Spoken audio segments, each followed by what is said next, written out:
आज का जो हमारा टॉपिक है वो मेजर है डिसोल्यूशन। अब डिसोल्यूशन के अंदर ना आपको या तो आएगा 6 मार्क्स का क्वेश्चन या फिर आएगा 4 मार्क्स का क्वेश्चन। अगर 4 मार्क्स का आया तो या तो आएगी 4 की 4 जर्नल एंट्रीज। अब जो 4 जर्नल एंट्रीज आ सकती है वो भी हम करेंगे। अगर 6 मार्क्स का आया तो 6 मार्क्स में आएगा या तो realisation account plus partner capital account plus bank account. 4 number में अकेला रियलाइजेशन अकाउंट भी आ सकता है। मतलब नहीं, वो कभी नहीं बनानी होती। जो बिजनेस ही बंद हो गया उसकी बैलेंस शीट क्या बनाएंगे। तो डिसोल्यूशन के अंदर हमारा काम होता है सारे के सारे एसेट्स को, तो इधर देख चलो, सारे एसेट्स को हमने सेल करना है। सेल करके जो पैसे इकट्ठे होंगे उससे लायबिलिटीज को पे करना है। जब एसेट्स को सेल करते हैं ना उनको एसेट रियलाइज्ड भी कहते हैं। एसेट सोल्ड या एसेट रियलाइज्ड एक ही बात होती है, लायबिलिटीज को पे करना होता है। अब एसेट और लायबिलिटी में ना कुछ चीज़ें इंपॉर्टेंट होती है। आपको पता है लायबिलिटी साइड पे लायबिलिटी तो आती है, साथ कैपिटल भी आता है। तो हम नहीं यहाँ पे लायबिलिटी नहीं, हम लिखते हैं एक्सटर्नल लायबिलिटी। तो जो एक्सटर्नल लायबिलिटी है मतलब जो बाहर के लोगों को है उनको पहले पैसे देंगे कि पार्टनर्स को? पहले बाहर के लोगों को पैसे दे रहे हैं। जब उनके पैसे देने के बाद पैसे बच जाए फिर किसकी टर्न आएगी? पार्टनर्स की। एंड एसेट वो बोले सेल करने हैं। अब जो सेल हो सकते हैं, कुछ एसेट होते हैं जो सेल हो ही नहीं सकते, तो उसको नहीं देखना। अब इसके लिए या तो क्या करना पड़ेगा, हमें इतने सारे एसेट्स का वखरा अकाउंट बनाना पड़ेगा और इतनी सारी लायबिलिटीज का वखरा अकाउंट बनाना पड़ेगा। अब इतने सारे डिफरेंट एसेट और लायबिलिटी का अकाउंट बनाने से अच्छा यहाँ पर एक अवतार होता है। उस अवतार का नाम क्या है? रियलाइजेशन अकाउंट कहता है कि मेरी शरण में सारे एसेट और लायबिलिटी को ट्रांसफर कर दो। जिस एसेट और लायबिलिटी को मेरे अंदर ट्रांसफर कर दिया उन सब की रिस्पॉन्सिबिलिटी रियलाइजेशन की। उसके बाद हमें वो एसेट्स का और लायबिलिटीज का अपना नाम नहीं लिखना पड़ता। अब वो एसेट और लायबिलिटी ट्रांसफर करने की वैसे जर्नल एंट्री भी होती है। अगर हम बात करें ट्रांसफर, देखो नजर आ रहा है, चाहे ऊपर बैठ जाओ, बैंक अकाउंट। अब ट्रांसफर ऑफ एसेट के अंदर आता है हमारे पास, जब एसेट्स को ट्रांसफर कर रहे हैं, एसेट की अपनी नेचर क्या होती है? डेबिट के क्रेडिट? अगर डेबिट नेचर है उसको क्रेडिट, उसको खत्म करने के लिए क्या करेंगे? क्रेडिट। तो ट्रांसफर ऑफ एसेट की एंट्री आती है realisation account debit to asset account transfer करने की। और ट्रांसफर ऑफ लायबिलिटी की एंट्री क्या आएगी? उल्टी। लायबिलिटी की अपनी नेचर क्रेडिट होती है तो एंट्री आएगी liability account debit to realisation. अब जॉन से एसेट और जॉन से लायबिलिटी को एक बारी रियलाइजेशन अकाउंट में ट्रांसफर कर दिया, उसके बाद उस एसेट का या उस लायबिलिटी का अपना नाम यूज नहीं होगा कभी। जब एक बारी जैसे हमने मान लो रियलाइजेशन टू एसेट ट्रांसफर कर दिया, उसके बाद आपको बोले एसेट सोल्ड, जैसे सेल ऑफ एसेट की सबसे पहले जर्नल एंट्री क्या आती है? सिंपली अगर मैं बोलूं ओल्ड फर्नीचर सोल्ड या फर्नीचर सोल्ड, तो नॉर्मली एंट्री आती है कैश या bank account debit to furniture. लेकिन यहाँ पर इस फर्नीचर को हमने किस में ट्रांसफर किया होगा? रियलाइजेशन में। तो फर्नीचर वर्ड नहीं यूज करेंगे, हम लिखेंगे cash account debit to realisation. मतलब एक बार जब एसेट और लायबिलिटी को ट्रांसफर कर दिया तो जहां से भी पैसे आएंगे, जहां से पैसे आएंगे कैश या बैंक, वो सारा कैश या बैंक किस में जाना है? रियलाइजेशन में जाना है। एंड जहां हम कैश पे करेंगे, जैसे पेमेंट ऑफ लायबिलिटी, लेकिन ये सारी के लायबिलिटीज भी किस में ट्रांसफर की हुई है? रियलाइजेशन में। अब अगर पेमेंट कर रहे हैं तो कैश बैंक बढ़ रहा है कि कम हो रहा है? कम होने पे कैश या बैंक ने डेबिट होना है, क्रेडिट होना है। तो टू कैश या बैंक आना है तो डेबिट कौन होएगा? रियलाइजेशन ही, मतलब लायबिलिटी का नाम नहीं आना। अब इसके अंदर हम बात करें अगर अकाउंट की, रियलाइजेशन अकाउंट सम करने से पहले थोड़ा सा समझे इसके अंदर क्या क्या जाता है। अब देखो आपके पास बैलेंस शीट जो दी होती है कुछ ऐसी होती है, इधर लायबिलिटी अमाउंट और एसेट अमाउंट। सारी की सारी लायबिलिटीज को जब हमने ट्रांसफर करना होता है वो कहाँ से कहाँ ट्रांसफर करना होता है? इस साइड से इस साइड में।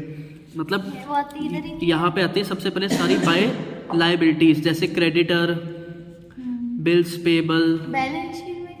बैलेंस शीट में लेफ्ट साइड पे होती है, रियलाइजेशन में राइट साइड पे जाएगी। तो बैलेंस शीट में जो राइट साइड पे एसेट होते हैं वो लेफ्ट साइड पे जाएंगे टू सन्ड्री एसेट्स करके। ठीक है। अब हमने ये देखना, नहीं बेटा ये डेबिट है, ये क्रेडिट है। आप उल्टा देख लो ना, ऐसे होगा।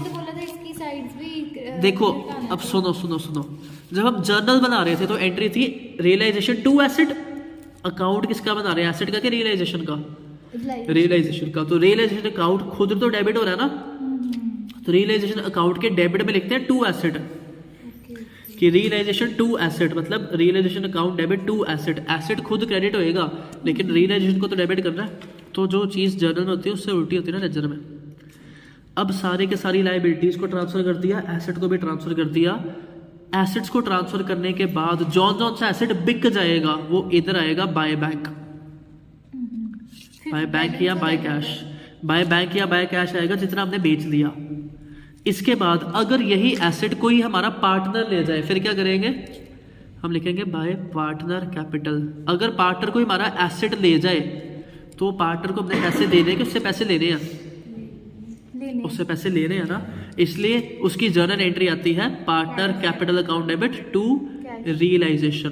कैश कहीं नहीं आना। अगर पार्टनर एसेट लेके जाता है तो उससे कैश नहीं देते, उसका अकाउंट डेबिट कर देते कि भैया इससे पैसे लेने हैं, उसका कैपिटल कम कर दो। अगर लायबिलिटी को पे करेंगे तो यहाँ पे आएगा टू कैश या टू बैंक। और अगर कोई लायबिलिटी पार्टनर दे दे, पार्टनर बोले जी मैं क्रेडिटर को पेमेंट दे दूंगा, तो हम यहाँ पे लिखेंगे टू पार्टनर कैपिटल। इसके बाद अगर क्रेडिट साइड बढ़ी हो तो आ जाता है टू गेन, और अगर डेबिट बढ़ी हो तो आ जाता है बाय लॉस। फिर ये लॉस और गेन को भी पार्टनर्स में बांट देते हैं। ये आइडिया होता है कि हमने इसके अंदर करना क्या है। अब जो आप सबके पास फर्स्ट बुक है, फर्स्ट बुक को बिल्कुल उल्टा पकड़ो, ये पिछले साल की है, पर आपको ना यहाँ पर क्वेश्चन नंबर 10 मिल जाएगा जिसमें नाम है गिरिजा एंड गणेश्वर पार्टनर्स। ये वाला क्वेश्चन अभी हम सॉल्व करने लगे हैं, ठीक है। आज हम डिसोल्यूशन का एक चैप्टर का टॉपिक कर रहे हैं जिसमें पूरा का पूरा रियलाइजेशन अकाउंट बनाएंगे, पार्टनर्स कैपिटल और बैंक अकाउंट बनाएंगे। अपनी जो बुक है इसको लास्ट से खोलना, एक पेज छोड़ के, अगर आप यहाँ पे देखोगे क्वेश्चन नंबर 9 मिल जाएगा गिरिजा गणेश वाला। ये हम क्वेश्चन करने लगे हैं। अब इतना सबको अगर पिछली वीडियो देखी या सुना है तो आप सबको पता है कि हमने सबसे पहले सारी लाइबिलिटीज़ और एसेट्स को ट्रांसफर करना होता है। लाइबिलिटीज़ में कौन कौन सी लाइबिलिटी ट्रांसफर करनी होती है, हमने सिर्फ वो वाली लाइबिलिटी ट्रांसफर करनी है जिसको पे कर सकते हैं। एंड यहाँ पे जैसे दी हुई है, सबसे पहले देखो क्रेडिटर दी है, क्रेडिटर को पे करना होता है, यस। बैंक ओवरड्राफ्ट को, यस। गिरिजास ब्रदर लोन, देखो पार्टनर है गिरिजा लेकिन उसने भाई के लिए लोन दिया है, तो ये पार्टनर का लोन है क्या आउटसाइडर का, तो ये इसमें जाएगा। आगे है गणेश लोन, पार्टनर का लोन जाएगा नहीं, पार्टनर का अगर लोन हो उसको हम इसमें नहीं डालते, उसकी अलग से पेमेंट करते हैं, ठीक है।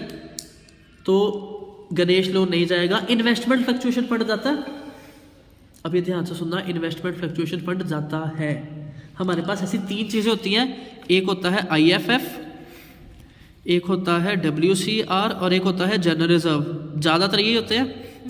IFF हमेशा ट्रांसफ़र करना है, क्यों? क्योंकि IFF से रिलेटेड इन्वेस्टमेंट होएगी, तो इन्वेस्टमेंट के लिए फंड, हम जब हम फंड को और इन्वेस्टमेंट दोनों को डाल देंगे ना तो इसकी अलग से एडजस्टमेंट नहीं करनी पड़ेगी, क्योंकि ये जो अवतार है रियलाइजेशन इसको संभाल लेगा। तो IFF ऑलवेज ट्रांसफर करना है। WCR कब ट्रांसफर करना है, इफ देयर इज क्लेम। अगर WCR का नीचे क्लेम है, अब क्लेम कम है ज्यादा उससे कोई फर्क नहीं पड़ता। अगर WCR क्वेश्चन में है और नीचे क्लेम है तो WCR को ट्रांसफर कर देना है। अगर क्लेम है ही नहीं फिर WCR को पार्टनर्स में बांट देना। जनरल रिजर्व को कभी ट्रांसफर नहीं करना, जनरल रिजर्व हमेशा पार्टनर्स में बांटना, ठीक है, क्योंकि इसका कोई क्लेम वगैरह नहीं होता। एंड अगर एम्प्लॉय प्रोविडेंट फंड हो वो हमेशा ट्रांसफर करना है, क्योंकि वो एम्प्लॉयज़ के पैसे हैं, वो तो अपना पैसा ही नहीं है, वो पार्टनर को नहीं दे सकते, तो वो भी आउटसाइडर लाइबिलिटी है, ठीक है। अब इधर आते हैं हम लाइबिलिटीज़ में से हम ट्रांसफर करनी शुरू करें चीज़ें, creditor, bank overdraft, Girija brother loan and investment fluctuation fund. अब ये सब लाइबिलिटी साइड पे तो ट्रांसफर क्या करना है, टू में के बाय में, टू में के बाय में ट्रांसफर क्या करना है, बाय में। तो यहाँ पे हमने सबसे पहले ट्रांसफर करेंगे क्रेडिटर्स, अमाउंट बताइए दो, 80,000, क्रेडिटर्स 80,000 आ गए, बैंक ओवरड्राफ्ट, 50,000, उसके बाद गणेश लोन, अब गणेश लोन नहीं आना, गिरिजास ब्रदर्स लोन आना, क्योंकि भाई अगर यहाँ पे ब्रदर्स लोन लिखा हो, हस्बैंड लोन, वाइफ लोन, वो सब आएंगे, पार्टनर का अपना नाम हो तो नहीं आएगा। तो भाई गिरिजास ब्रदर लोन ये कितना है, 77,000। गणेश का लोन आना है नहीं, क्योंकि गणेश जी हमारे पार्टनर है, तो वो उनका लोन यहाँ पे नहीं आना। IFF आना है, यस, यस, क्यों? क्योंकि इन्वेस्टमेंट दी हुई है। IFF कितना है, 15, अब IFF के बाद यहाँ पर है कैपिटल्स। कैपिटल जाना है यहाँ पे? नहीं, कैपिटल तो पार्टनर्स क्या ना, वो यहाँ पर नहीं जाना है। अब एसेट में से वो एसेट ट्रांसफर करना है जिसको बेच सकते हैं। डेटर। कैश को बेचना? नहीं। कैश तो खुद कैश है। Debtor, yes. अब डेटर भी है, प्रोविजन भी है। अब ध्यान से देखना, डेटर को ट्रांसफर करना है एसेट में, प्रोविजन को ट्रांसफर करना है लायबिलिटी में। तो यहाँ पर जब लिखना है ना टू डेटर, तो डेटर में पूरा 55,000 आएगा, लेकिन ये जो प्रोविजन है ये इधर लिखोगे by provision for doubtful debts 2,000 इधर सेपरेट आएगा। इसके बाद स्टॉक को बेच सकते हैं, यस। तो टू स्टॉक, 78,000। स्टॉक के बाद है हमारे पास बिल्डिंग, तो सॉरी इन्वेस्टमेंट भी बेच सकते हैं। 1000। इन्वेस्टमेंट के बाद बिल्डिंग, 250। बिल्डिंग आ गई 2,50,000। उसके बाद profit and loss account. Profit and loss account कभी नहीं आता, वो पार्टनर्स में जाएगा। अगर एसेट में है तो वो लॉस है, अगर लायबिलिटी में होगा तो प्रॉफिट है। ये पार्टनर्स कैपिटल में जाना है इसको, क्योंकि नुकसान को बेच नहीं जा सकते, तो इसलिए नहीं जा सकता। इस अब चीज़ें हमने ट्रांसफ़र कर दी, पता है इतना ट्रांसफ़र करने के 6 में से 2 के नंबर मिल जाते हैं, तो कितना बढ़िया है। अब ना एडजस्टमेंट हमने वैसे सारी पढ़नी है, उससे पहले एक इंपॉर्टेंट चीज़ सारे सुनना। अब जिसकी एडजस्टमेंट होगी वो तो हम कर देंगे। मान लो कोई एसेट या लायबिलिटी रह जाए जिसकी एडजस्टमेंट नहीं है, उसका हमने क्या करना है? खुद कर देंगे। उसका हमने ये देखना है कि एसेट या लायबिलिटी कैसा है। अगर लायबिलिटी क्रेडिटर है, बैंक ओवरड्राफ्ट है जिसकी पेमेंट करनी होती है, अगर कोई ऐसा लायबिलिटी है जिसकी पेमेंट करनी होती है और उन्होंने नहीं बोला, तो हमने खुद पे कर देना है सारी की सारी लायबिलिटीज़ को। एसेट में 2 नाम होते हैं, जिनको बोलना है तो पे करेंगे, मतलब जिनको बोलना है तो सेल करेंगे, नहीं तो नहीं करेंगे। एक होता है गुडविल। पहले मुझे बताओ, अगर एसेट में गुडविल लिखा होता तो वो गुडविल को ट्रांसफर करना था कि नहीं करना था? करना होता है ट्रांसफर। क्यों? गुडविल, अब नो डाउट ये जो गुडविल होता है लॉस होता है एक तरह से, लेकिन बात है गुडविल है बिजनेस के फर्म का नाम। अगर हम अपना बिजनेस बंद कर दें, नाम तो कोई खरीद सकता है ना। जैसे मान लो यहाँ पर आप 4 बच्चे हो, आपका बिजनेस था फैंटास्टिक 4, लेकिन आपकी लड़ाई हो, अपनी बिजनेस छोड़ दिया। मैंने कहा अपने बिजनेस का नाम मुझे बेच दो, मेरे से पैसे ले लो, तो बिजनेस की गुडविल सेल हो सकती है, चांसेस है ना। तो गुडविल को ट्रांसफर हमेशा करना है। अगर उन्होंने बोला कि गुडविल पे कर दी तो फिर उसके पैसे आएंगे। मतलब गुडविल अगर होता तो ट्रांसफर कर देंगे, लेकिन अगर गुडविल की एडजस्टमेंट ना हो तो ट्रांसफर करके छोड़ देना, अपने आप गुडविल को बेचना नहीं है। दूसरा आता है प्रीपेड एक्सपेंस। हाँ, यहाँ पे गुडविल ही नहीं है इस क्वेश्चन में, वो वाला क्वेश्चन भी एक देख लूंगा, करा दूंगा। दूसरा, अगर कोई प्रीपेड एक्सपेंस हो, प्रीपेड एक्सपेंस तो हमने पे कर दिया ना, तो उसके पैसे कभी वापस मिलते हैं? नहीं। तो गुडविल और प्रीपेड एक्सपेंस ऐसी चीज़ें हैं कि इनको ट्रांसफर तो करते हैं, लेकिन विदाउट एडजस्टमेंट, बिना एडजस्टमेंट के इसका आगे कुछ नहीं करना, बस ट्रांसफर करके छोड़ देना है। लेकिन जैसे डेटर है, स्टॉक है, इन्वेस्टमेंट है, बिल्डिंग है, इसको ट्रांसफर कर दिया, अगर इसकी एडजस्टमेंट नहीं होगी ना तो अपने आप बाय बैक कर देंगे, मान लेंगे बेच दिया, ठीक है। एक गुडविल और एक प्रीपेड एक्सपेंस। अब ये क्वेश्चन एडजस्टमेंट से पढ़ना शुरू करते हैं और कोशिश करते हैं 5 मिनट में खत्म करें। ध्यान से सुनते रहना, मैं कुछ एडजस्टमेंट बोल भी रहा हूँ। सबसे पहला लिखा हुआ है debtors of 6,000 were proved bad, मतलब 6,000 बैड डेट हो गए। अब 6,000 बैड डेट का हम क्या करें? उससे तो कुछ नहीं होगा। जो बैड डेट हो गए वो पैसे दे रहे हैं कि नहीं दे रहे हैं? लेकिन टोटल डेटर कितने थे? 55 में से अगर सिर्फ 6,000 बैड हुए हैं तो बाकी 49 पैसे दे रहे हैं। यस, तो डेटर के पैसे आ रहे हैं। हम यहाँ पे लिखेंगे बाय बैंक। इसको ना बाय बैंक एक बारी भी लिख सकते हो। अब बाय बैंक में मैं लिखता रहूंगा, पहले आ गया डेटर। अब 55 के डेटर से प्रोविजन का कुछ नहीं करना, क्योंकि प्रोविजन डाला ना तो रियलाइजेशन अपने आप उसका गेन या लॉस निकाल लेगा। हमें फायदे नुकसान से नहीं कोई टेंशन, जितने पे बेचा है फायदा है नुकसान है कोई फर्क नहीं पड़ता, आपने लिख देना। 55 का डेटा था, 6 का बैड डेट हुआ, तो मतलब हमें पैसे कितने मिलने हैं? 49,000। क्लियर? प्रोविजन का कुछ नहीं करना, उसको ट्रांसफर कर दिया, रियलाइजेशन अपने आप देख लेगा क्या करना है। आगे देखना, गिरिजा अग्रीड टू पे ऑफ हर ब्रदर्स लोन। कितनी अच्छी बयान है, क्योंकि बेटा डेटर इधर था, उसको बेचेंगे तो पैसे आएंगे, bank account debit to realisation, तो बाय बैंक लिख दिया। सारे एसेट जब बेचेंगे तो बाय बैंक ही आना है, लायबिलिटी पे करेंगे तो टू बैंक आएगा। ये अब उसकी जमीन अब पहली एडजस्टमेंट खत्म, फिर कह रहे हैं गिरिजा अग्री टू पे हर ब्रदर्स लोन। गिरिजा कहती भाई का लोन मैं पे कर दूंगी। अब लोन किधर ट्रांसफर किया हुआ है, इधर लिखा है बाय गिरिजा ब्रदर्स लोन, तो ये कौन पे कर रहा है, गिरिजा ना, तो इसको बाय में लिखना है कि टू में, टू में। अब क्या हम फर्म पे कर रही पैसे, नहीं, कौन पे कर रहा है, तो हम यहाँ पे क्या लिखेंगे, to Girija's capital account. Girija's capital account में हम मेंशन कर देंगे कि उसके ब्रदर्स का लोन है। अब पूरा का पूरा पे करेगी तो 77,000 आ गया, समझ आ रहा है। Next, one of the creditors of 10,000 was paid only 3,000 in full settlement. अब 10,000 का डेटर क्रेडिटर था, उसको पैसे कितने दिए, 3,000। डिस्काउंट का कोई चक्कर है, शो करनी है, नहीं। पैसे जा कितने रहे हैं, 10 के 3, तो यहाँ पर पैसे जा रहे हैं, तो इधर लिखना है टू बैंक। अब टू बैंक क्रेडिटर में 3 आ गया, लेकिन एक चीज देखना, उन्होंने बोला 10,000 के क्रेडिटर को 3 पे किया है, टोटल क्रेडिटर कितने थे 80, तो 80 में से 10 चले गया, अभी भी कितना रहता है। अब 70 की अगर तो कोई एडजस्टमेंट होगी तो देख लेते हैं, अगर उन्होंने कोई एडजस्टमेंट नहीं बोली होगी तो 70 खुद पे करेंगे। आगे बढ़ते हैं, चलो देख लेते हैं। ये लाइन पढ़ना, building were auctioned for 1,80,000 and auctioneers commission amounted to 8,000। Building asset है, 2.5 लाख की थी, ऑक्शन मतलब नीलामी करा दी, नीलामी करा के हमें कितने पैसे मिल रहे हैं 180। तो यहाँ पे 2 एंट्रीज भी डाल सकते हो, बकरी भी डाल सकते हो। 1,80,000 मिल रहा है, अब जो पैसे आ रहे हो बाय बैंक में आना है, तो बाय बैंक में बिल्डिंग में कितना आ जाएगा 1,80,000, लेकिन ऑक्शनर कमीशन जो है वो पे करने के पैसे आने हैं, पे करनी है, तो टू बैंक में आ जाएगा ऑक्शनर कमीशन 8,000। अगर आप चाहो तो 180 में से 8 माइनस करके इधर 172 भी लिख सकते हो, नहीं तो 180 जो पैसे मिल रहे हैं वो बाय बैंक में और जो पे करना है वो टू बैंक में, ठीक है, समझ आ रहा। नेक्स्ट ध्यान से देखना, गणेश पार्टनर है, Ganesh took over part of the stock at 4,000। Ganesh ji जो है थोड़ा सा स्टॉक लेके गए, कितने पे लेके गए 4,000 पे, being 20% less than the book value. अब जो बाकी है वो इंपॉर्टेंट नहीं है, लेके कितने पे गया, अभी 4,000 पे लेके गया, तो अगर ये 4,000 पे लेके गया है, स्टॉक लेके गया, स्टॉक खुद डेबिट में था, अब किधर जाना है क्रेडिट में।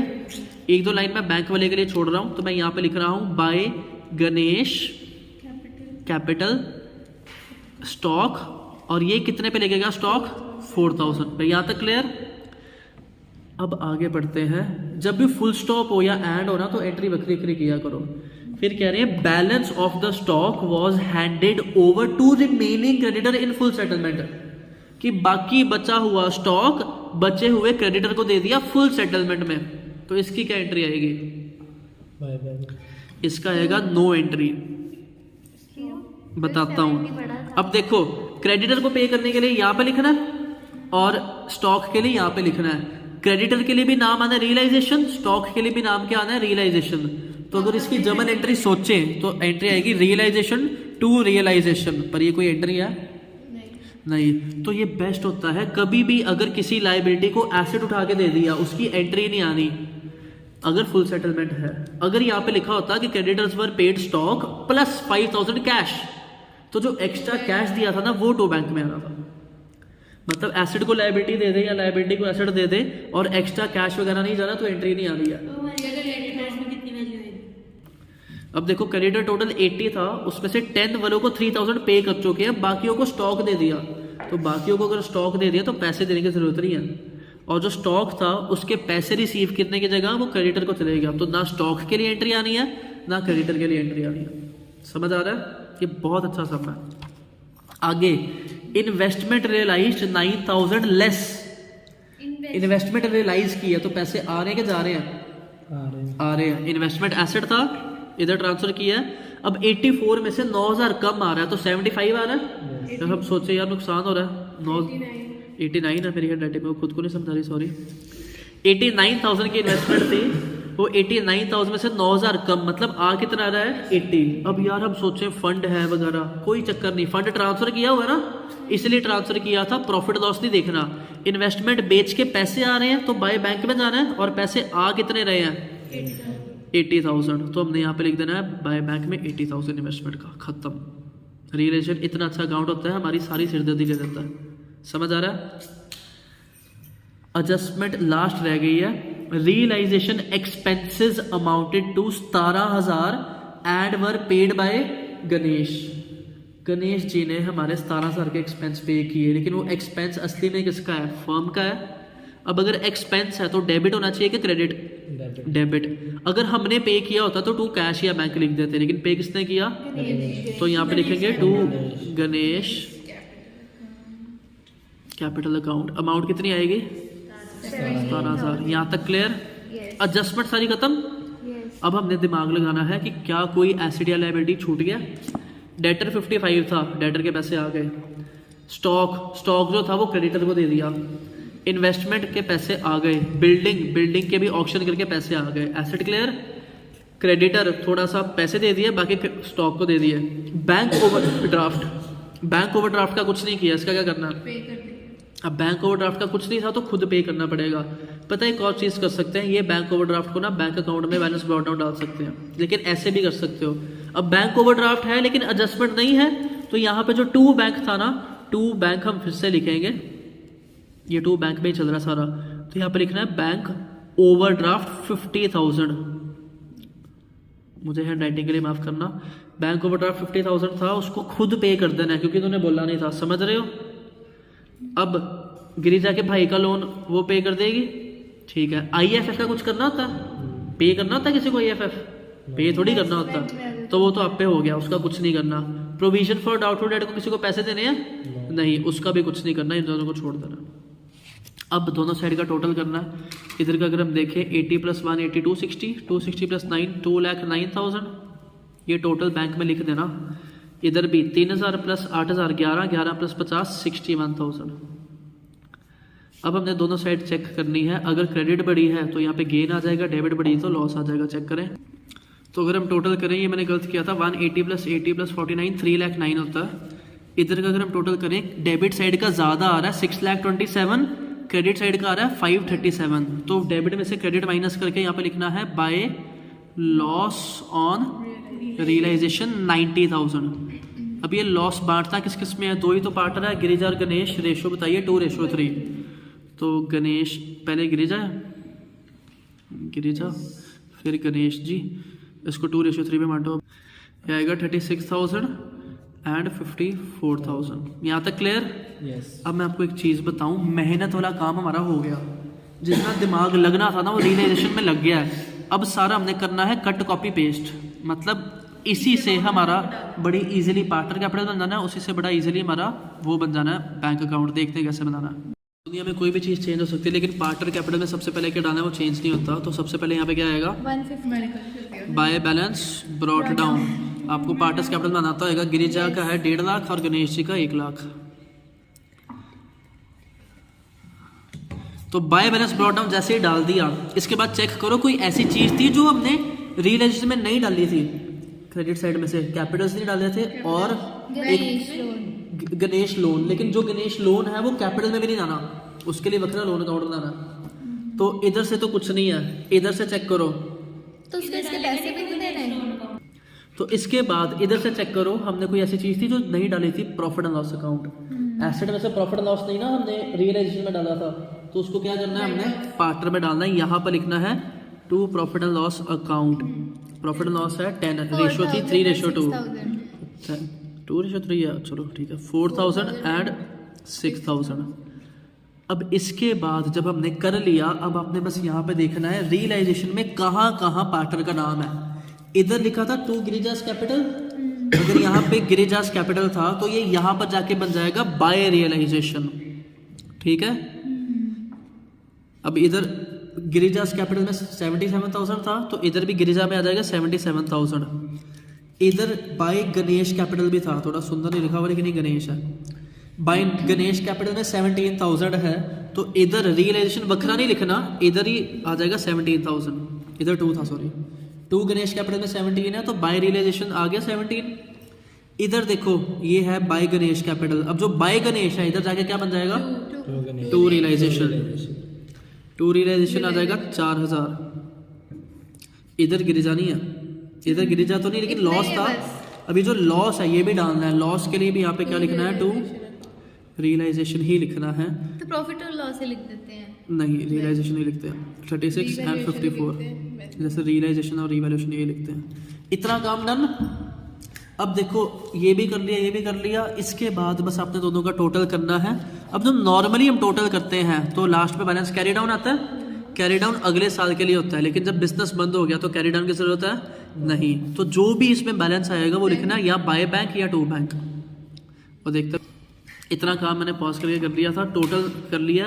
क्रेडिट साइड ज़्यादा है तो यहाँ पे टू बैंक आएगा। 227 में से 40 गया तो आएगा 1,87,000 और इधर का माइनस करेंगे तो 53,000 आएगा। इसके बाद कौन सा अकाउंट बनाना होता है? Bank account.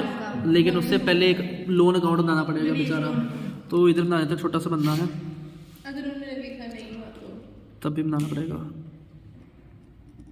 गणेश जी का लोन अकाउंट बनाएंगे। लोन अकाउंट बनाना बड़ा मुश्किल होता है। एडमिशन वाले सर लोन इधर डाल। एक चीज़ ध्यान से सुनना, यहाँ पर तो लोन की कोई टेंशन नहीं थी। जैसे लोन देखो कितना था, लोन था 28,000।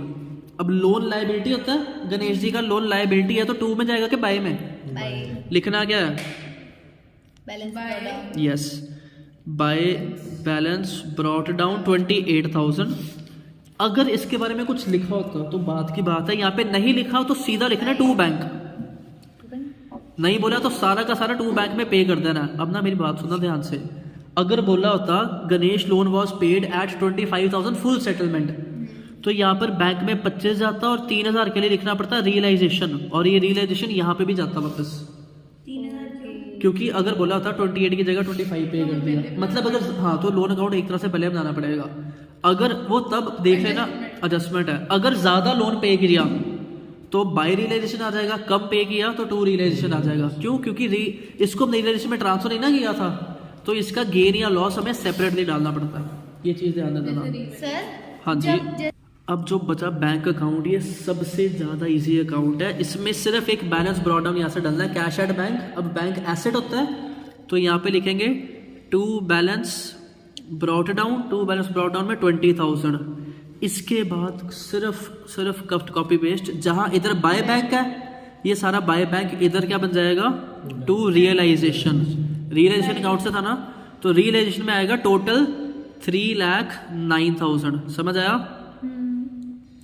इधर टू बैंक भी है, टू बैंक में टोटल ही कर दिया था मैंने 61, तो इधर जाके क्या बन जाएगा?